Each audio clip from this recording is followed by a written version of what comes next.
Evet, merhaba arkadaşlar. Bugün sizlerle kurbağa katlayacağız origamide. Bunun için yine bir A4 kağıdını kullanabilirsiniz ya da ölçülü kesilmiş kağıtlardan birisini kullanabilirsiniz. Kurbağa yaparken iki tane karenin yan yana olduğunu düşünün. Birleşik halde arkadaşlar, kesik değil. Onun için A4 kağıdınızı nasıl o şekilde getireceksiniz? Daha önce katlama yapmaya çalıştığım bir kağıdın üzerinde devam edelim. İlk önce arkadaşlar A4 kağıdınızı ikiye bölmeniz gerekiyor. Yani yatayda değil, dikeyde ikiye bölmeniz gerekiyor. Bu şekildeyken şu iki kenarını birleştiriyoruz ve şu şekli elde ediyoruz arkadaşlar.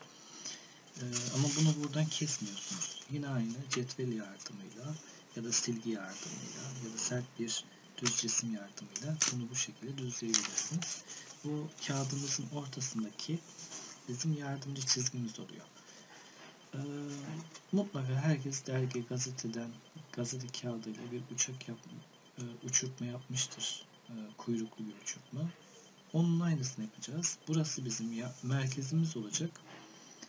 Sağ kenarı o merkezin üzerine gelecek şekilde kapatıyoruz arkadaşlar. Ve burası bir kare oluştu. Yani normalde üçgen şeklinde görünüyor ama aslında burası eşit bir kenarlara sahip karemiz oluşuyor. Aynı şekilde sol taraf için de solu da katladığımızda burada da ikinci bir karemiz olduğu için iki tane eşit bir kare oluşuyor ama fazlalığımız var. Bu fazlalığı nasıl kesiyoruz? Bu iki kareyi oluşturduktan sonra her zaman gibi arkadaşlar kesmek istediğimiz bölümü her iki noktanın sağ ve sol taraftaki noktalardan bakabilirsiniz. Burayı da tam o noktalara dikkat ederek katlıyoruz. Yine üzerinden sert bir cisimle bastırıyoruz ki kesme işlemimiz düzgün olsun. Bunu yaptıktan sonra bu şekilde ilk önce başlangıcı yaptık. Sonra çalışma tahtamızdan yardım alarak yavaş yavaş kesiyoruz arkadaşlar. Evet, bu fazlalığı da atmayın, kullanacağız. Bunu da yaptıktan sonra evet, burada yardımcı çizgiler olarak arkadaşlar bu ortadaki 3 tane çizgi görünüyor. Bir de arkadaşlar aynı şekilde şurada yani iki tane karemiz var demiştik. Bu sağ taraftaki kare ile sol taraftaki karenin merkezlerini bulmamız gerekecek. Merkezlerini de bulmamız için bu iki noktayı da birleştirdiğimde bu şekilde evet, tekrar açtığımda bakın sağ taraftaki karemin merkezini bulmuş oldum. Sol taraftaki karemin merkezinde aynı şekilde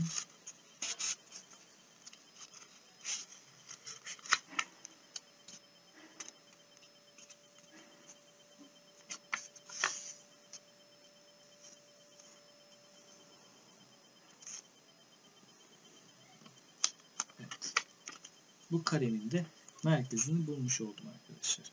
Ve aynı anda her bir karenin kenar ortaylarını da birleştirmem gerekecek arkadaşlar. Bakın bu kenarla bu kenarın ve bu kenarla bu kenarın kenar ortaylarını birleştiriyorum. Onları da bu şekilde yapıyorum.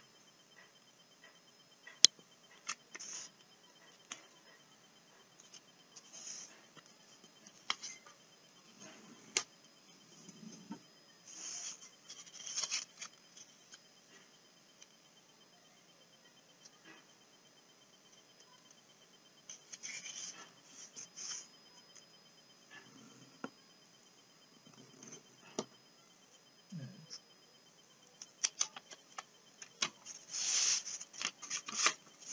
Bakın bu kenar ortaylar da birleşti. Şimdi dikey olan kenar ortayımızı da birleştirelim. Bu şekilde.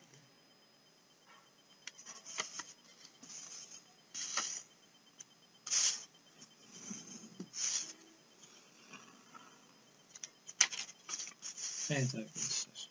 Burada her bir nokta, bakın, her bir aslında burada 2 tane kare var ama bir tane ortada büyük bir karemiz var.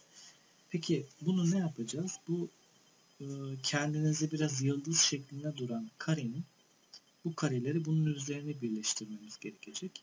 Bunu da nasıl yapacaksınız arkadaşlar? Bakın, şuradaki çizgiyi bunun üzerine, buradaki çizgiyi de bunun üzerine denk gelecek şekilde katladığımızda, yani şu noktayı bu noktayla birleştiriyorum. Bu şekilde ve dışa doğru katlıyorum. Yine yardımcı çizgilerimizden yardım alarak buradaki, yani şu noktayı buradaki merkezdeki noktama birleştiriyorum.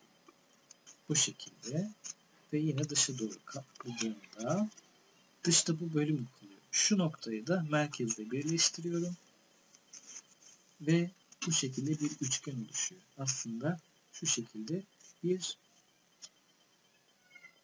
eşkenar üçgen oluşuyor. Üç kenarı eşit bir üçgen oluşuyor. Aynı işlemi arkadaşlar sol taraftaki kare için de yapacağım. Bakın şu 3 nokta var.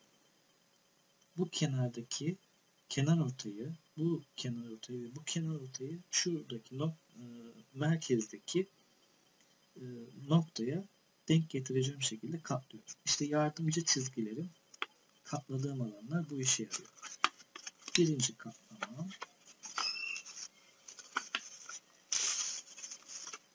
şuradaki noktayı aldım.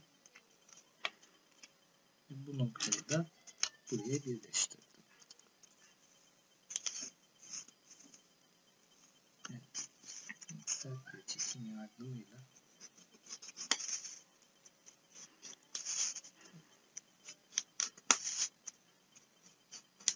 buralarda birleştirdim. Aslında kurbağamızın neredeyse çoğu kısmı bitmiş oluyor. Bu alt kısım burası arkadaşlar. Kurbağamızın bacak, yani alt kısmı. Burası ise sırt kısmı olacak. İsterseniz sırt kısmını katlayarak başlayalım. Bakın, sırt kısmını katlayarak, burası düz, ayrık olmayan bölüm. Burasını mı baş kısmı yapmak istiyorsunuz, burasını mı fark etmez.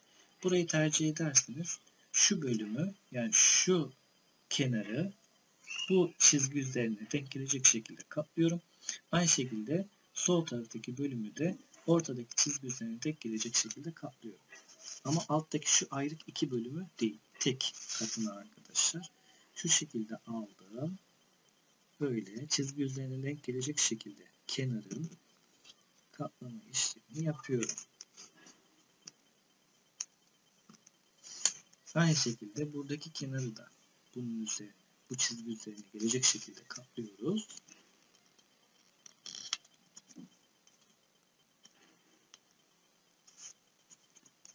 Evet. Kurbağamızın baş kısmı, kuyruk kısmı, alttaki bölümler ise, yani alttaki şuralar ise ayak kısımları oluşuyor. İstersen kuyruk kısmını tamamlamadan önce arkadaşlar,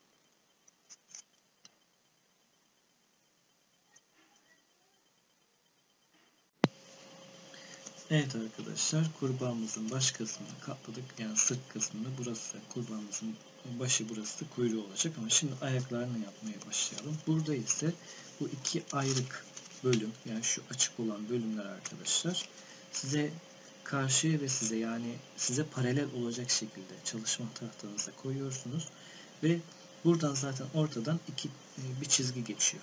Burada arkadaşlar ne yapıyoruz?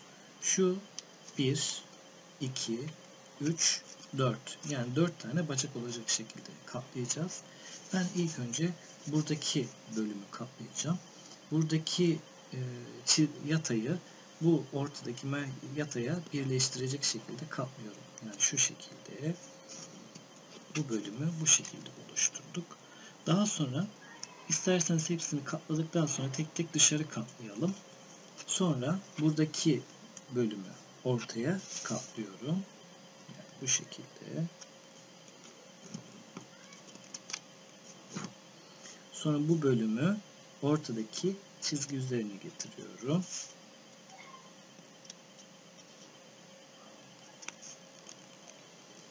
Genelde çizgiler tam denk gelsin diye uğraşıyoruz ve dikkat ediyoruz arkadaşlar. Bu bölümü de bu çizgi üzerine denk gelecek şekilde katlıyorum. Evet. Bu katlama işlemi de bitince bu şekilde bir görüntü oluşuyor. Şimdi ayakların dışa bakması gerekiyor.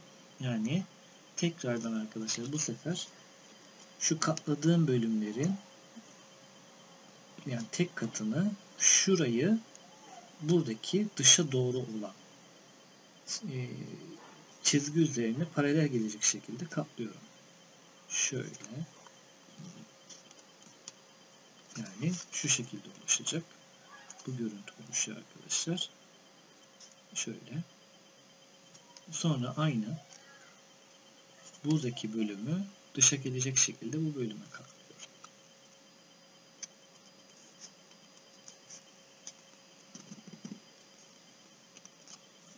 Evet. Bakın.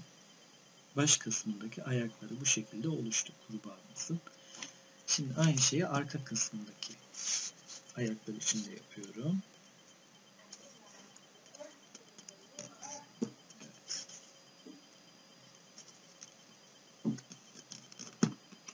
Bu şekilde ayaklar yani bacaklar oluşuyor. Bu kurbağamızın alt kısmı yani bacakları oluşuyor.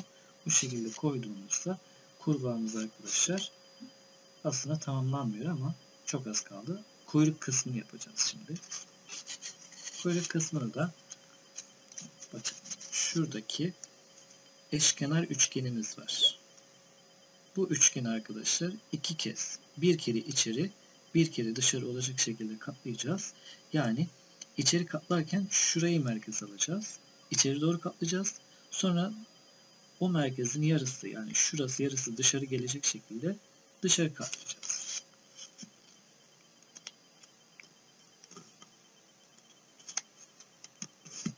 Bakın bu ilk katlama. Sonra bunun şurası dışarı gelecek şekilde katlıyorum.